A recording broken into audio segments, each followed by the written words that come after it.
भाव और प्रेम के साथ तालियों से सेवा करते, हाथ उठाकर।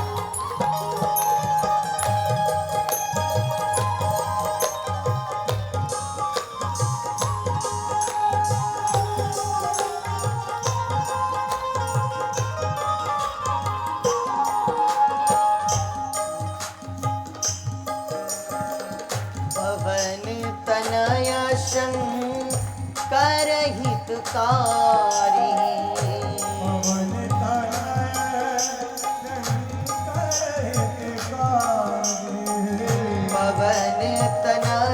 शंकर हितकारी, पवन तनय शंकर हितकारी, हृदय विराजत अवध बिहारी, हृदय विराजित अवध बिहारी, हृदय विराजत अवध बिहारी, हृदय विराजित अवध बिहारी, हृदय विराजत अवध बिहारी। हृदय विराजित अवध बिहारी। जिनके हृदय में केवल भगवान राम ही बसते हैं मानो, इसलिए कहते हैं अतुलित बलधामं हेम शैलावदेहं, तनुजवन कृशानं ज्ञानिनामाग्रगण्यं, सकल गुण निधानं वानराणामधीशं, रघुपति प्रिय भक्तं वातजातं नमामि। अतुलित बलधामम है और भगवान राम के सर्वोत्तम और सर्वप्रिय भक्त हैं।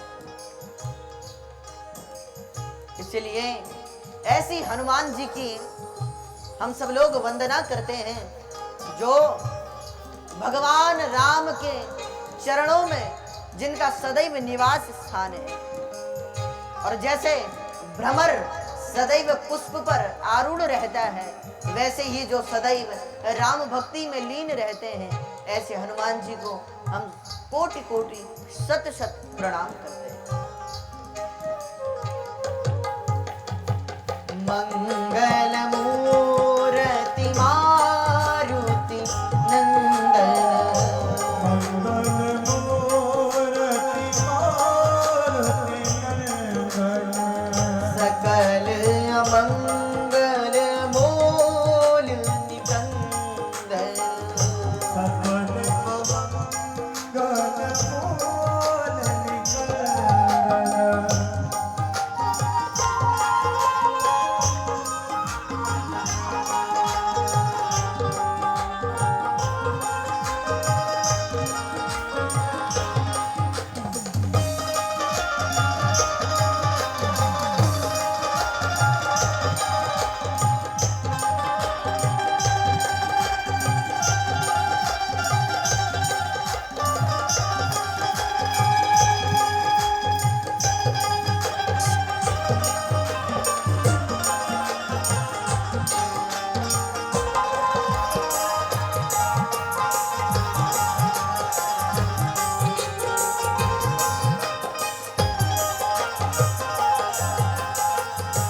बंदऊ राम लखन बैदेही, बंदहु राम लखन बैदेही, बंदऊ राम लखन बैदेही, बंदहु राम लखन बैदेही। ये तुलसी के परम स्नेही, ये तुलसी के परम स्नेही, ये तुलसी के परम स्नेही, ये तुलसी के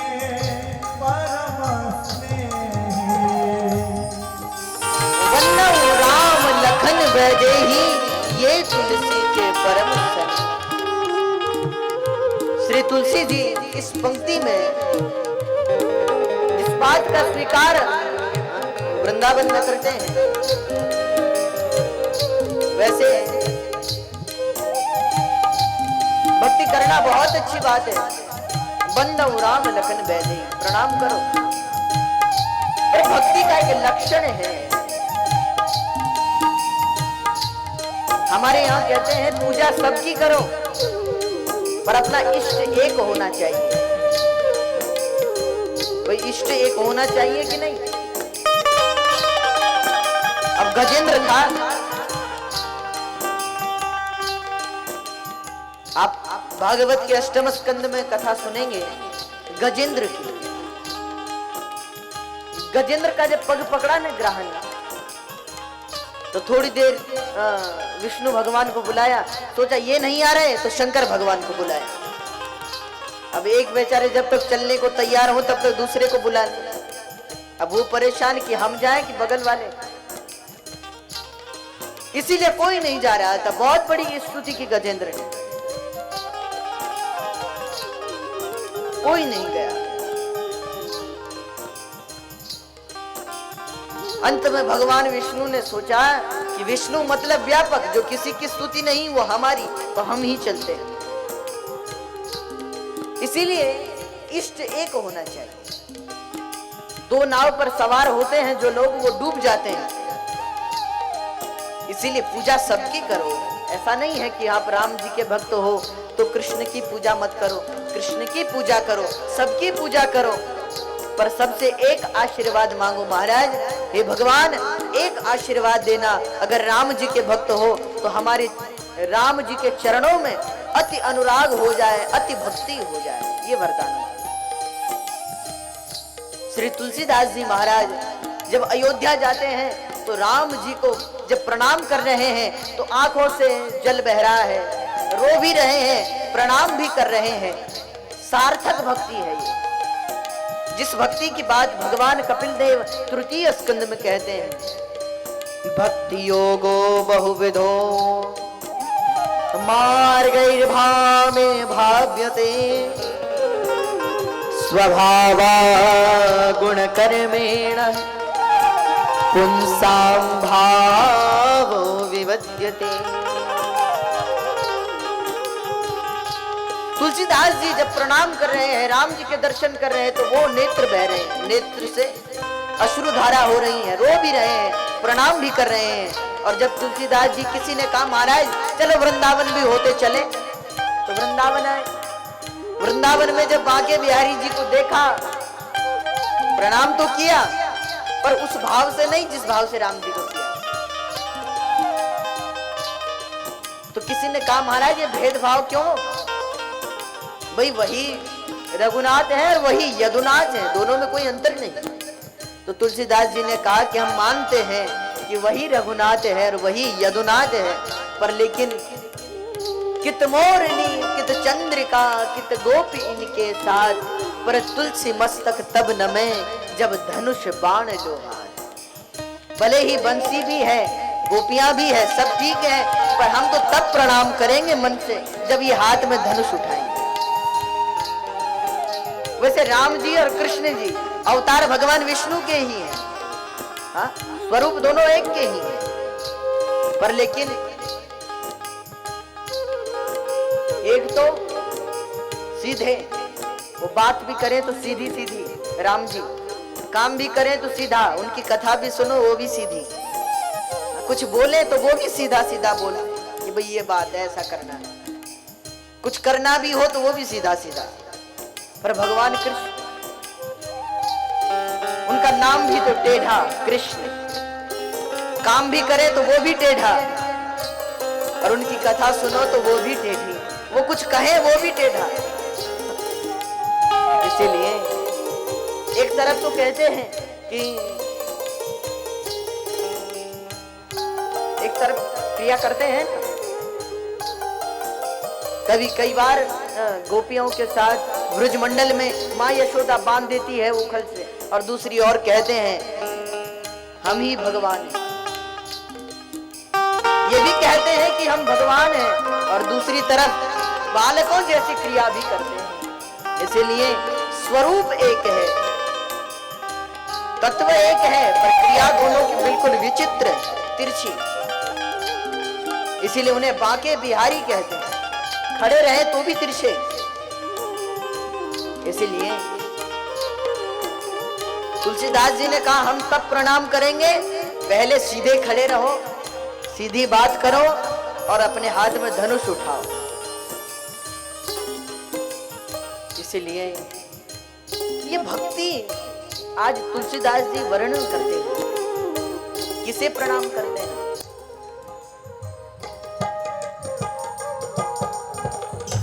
बंदउ राम लखन देहि, बंदो राम लखन देहि, बंदउ राम लखन देहि, बंदो राम लखन देहि।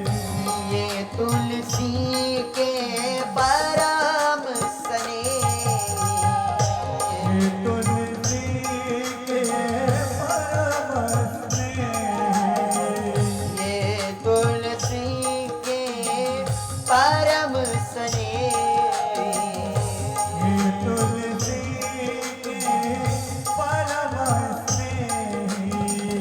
मंगल मूरति मारुति नंदन,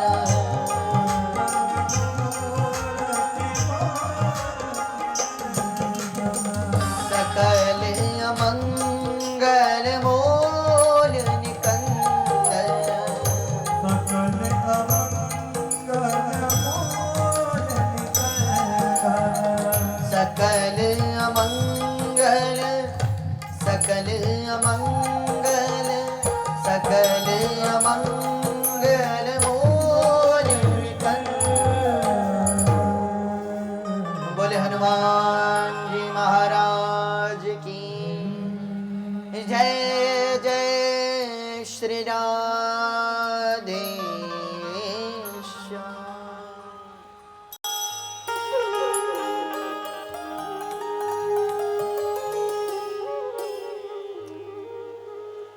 तो आइए श्रीमद् भागवत महापुराण दिव्य अनुपम कथा में प्रवेश करें।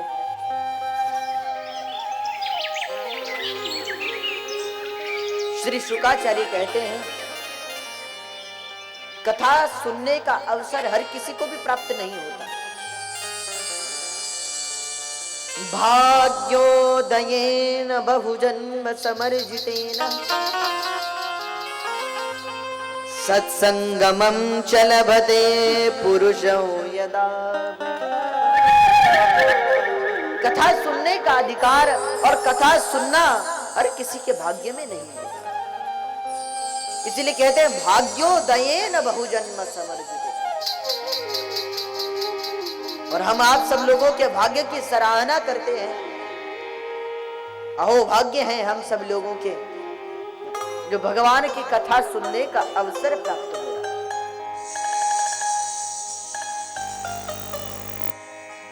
अहो भाग्य हैं हम सब लोगों। अगर आप सब लोगों से एक साधारण प्रश्न पूछा जाए कि भगवान बड़े हैं या भगवान की कथा बड़ी, आप लोगों को भगवान चाहिए कि भगवान की कथा? आवाज नहीं आ रही। कथा की भगवान? कहते हैं कबीर जी के सामने जब भगवान आए और भगवान ने कहा कि कबीर जी बहुत हो गया धरती पर, अब चलो। तो भगवान कबीर जी ने कहा कि कहां? तो भगवान ने कहा कहां क्या? हमारे धाम वैकुंठ। तो कबीर जी रोने लगे, महाराज नहीं जाना हमें, छोड़ दो। भगवान ने कहा इस देह और इस समाज के प्रति इतनी आसक्ति कि यही रहना चाहते हो? कबीर जी ने कहा महाराज आसक्ति संसार के प्रति नहीं, आसक्ति आपकी कथा के प्रति हो गई। आप एक बात बताइए, क्या आपके धाम में आपकी कथा है? भगवान ने कहा वहां हमारी कथा नहीं, वहां तो केवल हम हैं। तो कबीर जी ने कहा महाराज वहां केवल आप हैं, आपकी कथा नहीं, और यहाँ आपकी कथा भी है, और जहाँ कथा होती है तो तेने वाग्मयी मूर्ति प्रत्यक्षा कृष्ण वही सेवनात् श्रवणात् पाठात् दर्शनात् पापनाशिनी तेने वाग्मयी मूर्ति प्रत्यक्षा कृष्ण एवही, और जहां आपकी कथा है वहां आप होते ही हैं। इसलिए बड़ा सौभाग्य है हम सब लोगों का। ये कथा हर जगह नहीं मिलती, केवल इस भूमंडल पर है। इसीलिए कहते हैं स्वर्गे, स्वर्ग में भी नहीं, स्वर्गे सत्येच कैलासे वैकुंठे नास्ते यम रसः। इसलिए अतः पिबंतु सद्भाग्या मामा मुंचत करिए। न स्वर्ग में है, न वैकुंठ में, न सत्यलोक में, कहीं नहीं, केवल इस धरती पर है। तो आइए हम सब लोग इस कथा का रसास्वादन करें।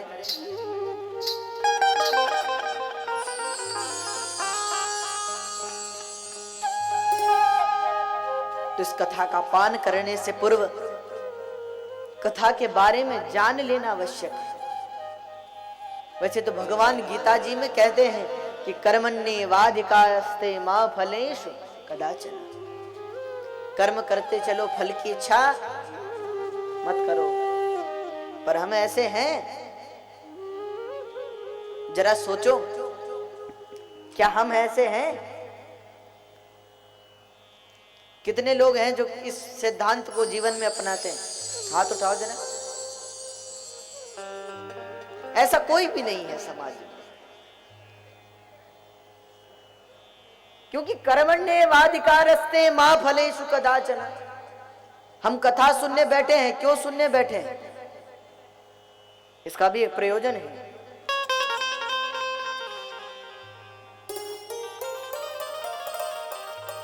समाज में कोई कितना भी बड़ा मूर्ख क्यों ना हो, वो उस काम को तो ही करेगा जब उससे प्रॉफिट होगा, कुछ फायदा होगा।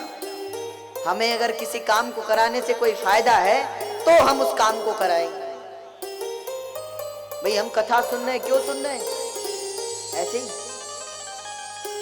हम कथा इसलिए सुन रहे हैं, कोई सुनने महाराज हमारे पाप कट जाएं, कोई सुने कि भगवान की प्राप्ति हो जाए, कोई सोच रहे हैं धन की प्राप्ति हो जाए, कई सोच रहे हैं तन से परेशान है तो तन शरीर ठीक हो जाए। सबकी अपनी अपनी लालसाएं हैं, इच्छाएं हैं।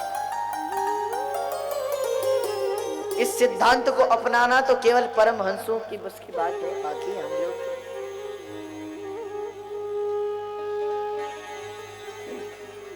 इसलिए वेदव्यास जी भी जानते हैं कि कलयुग के लोग बिना फल के कोई काम नहीं करते, उसी पेड़ को लगाते हैं जिस पेड़ से उन्हें कुछ मिलता है।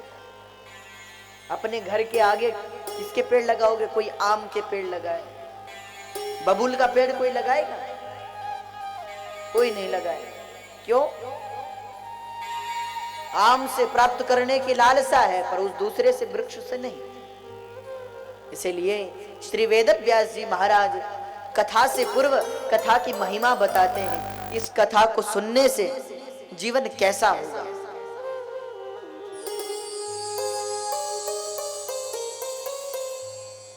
और एक बात और आप लोगों से स्पष्ट कर देना चाहते हैं, कथा सुनने से परिस्थिति नहीं बदलेगी, ये बात निश्चित है। कथा सुनने से परिस्थिति नहीं बदलती, पर स्थिति जरूर बदल जाती है। आप अगर ध्यान से कथा सुन रहे हो तो स्थिति जरूर बदलेगी, परिस्थिति नहीं बदलती। इसलिए जो आप कथा सुन रहे हैं बड़े ध्यान के साथ सुनेंगे, बड़े प्रेम के साथ। अगर आप यहां से घर भी जाएं, दो लोग पूछें कि क्या सुना, तो उन्हें सुना सको कि हमने ये सुना। ऐसी कथा सुनी। जीवन में अगर केवल कथा सुनी और जीवन में कुछ नहीं उतारा तो कथा का कोई फायदा नहीं। कोई फायदा होगा? जब जीवन में कुछ नहीं उतारोगे तो फिर कथा व्यर्थ हो जाएगी। इसलिए इस कथा से आपको जीवन में जरूर कुछ उतारना है। कई लोग, एक बार एक पंडित जी, एक महात्मा जी बैठे थे बाहर, तो एक व्यक्ति उन्हें दिखा, वो रोज कथा सुनने जाता था। तो महात्मा जी बड़े प्रसन्न हुए कि भाई तुम रोज कथा में आते हो। तो उससे पूछा कि भाई तुम कथा में जाते हो तो तुमने कथा से क्या सीखा? विश्राम के दिन पूछा कथा से, सप्तम दिवस में। तो उस व्यक्ति ने बड़े प्रसन्न चित्त होकर कहा, महाराज मैंने एक ऐसा सिद्धांत अपना लिया है जो बहुत महत्वपूर्ण है। महात्मा जी बड़े प्रसन्न हुए कि भाई क्या सुना, क्या समझा? सो बोला, महाराज मैंने ये सुना है कि बिना युद्ध के सुई की नोक के बराबर भूमि भी किसी को नहीं देनी चाहिए। दुर्योधन को अपना गुरु बनाया है कथा में। दुर्योधन ने कहा था ना कि बिना युद्ध के सुई की नोक के बराबर भी भूमि हम नहीं देंगे। बोले हमने वही सिद्धांत जीवन में अपना लिया। अब यहाँ कथा हो रही है, आप क्या जीवन में अपनाते हैं ये आपकी बुद्धि पर निर्भर है। इसलिए हमारी माताओं से, भाई लोगों से सबसे विनती है, हाथ जोड़कर विनती है, जितनी देर कथा सुने पूरे आनंद के साथ। कई बार बड़ा दुख होता है, कई लोग कथा में बैठे हैं फिर मोबाइल भी लगे हुए हैं, फेसबुक भी चला रहे हैं, व्हाट्सएप में भी लगे हुए हैं। तो कथा सुन रहे हो कि कथा का मजाक बना रहे हैं। कई लोग बिल्कुल आगे बैठ गए, लगे रहते हैं। इसलिए उनसे तो हाथ जोड़कर निवेदन है, कथा में आओ, ध्यान से कथा सुनो।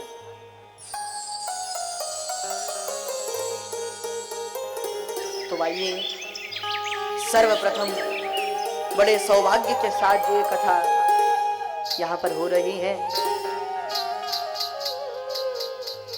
मां शेरावाली सत्संग ट्रस्ट की तरफ से एक बार जोरदार तालियां समस्त यजमान परिवार के लिए। कई लोग जुड़े हुए हैं, बहुत अच्छी बात है। भगवान के प्रति जुड़ना बहुत आनंद की। और कई लोग हैं जुड़े हुए, इतने लोगों को तो परिचय नहीं है, पर मुख्य परिचय तो तिवारी जी से है। उनसे ही बातचीत के द्वारा यहाँ आए हैं। तो कई लोग जुड़े हुए हैं और बड़ी श्रद्धा है, बड़ा भाव है। क्योंकि जिस दिन पहले दिन हम लोग यहाँ आए थे, उस दिन कई लोग रात में, बहुत समय हो गया था, फिर भी यहाँ खड़े थे, माला लेकर बैठे हुए थे। तो एक भाव है, एक प्रेम है, एक सम्मान और आदर की भावना है। ये सदैव आप सब लोगों में बनी रहे, ये भक्ति सदैव बनी रहे, ये भगवान से आशा करते हैं। तो इसी प्रेम के साथ आइए, श्रीमद् भागवत महापुराण से पूर्व वेदव्यास जी महाराज ने 6 अध्यायों में परिणित भागवत जी के महात्म्य की संरचना की, जिसमें सर्वप्रथम भगवान कृष्ण को प्रणाम किया। तो आइए भाव के साथ भगवान को कुछ क्षण प्रणाम करें।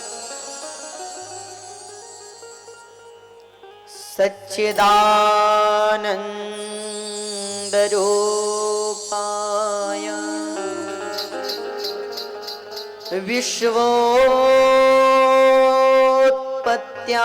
विश्वोत्पत्त्यादि हेतवे तापत्रय विनाशाय श्री कृष्णाय वयं नुमः।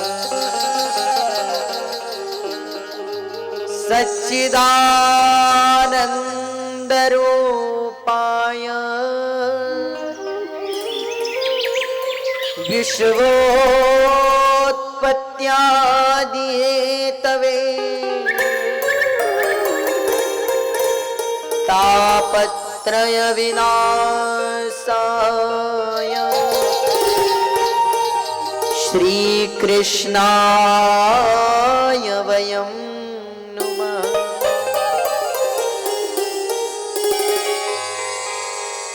सर्वप्रथम भगवान के 3 स्वरूप बतलाए, सत, चित और आनंद।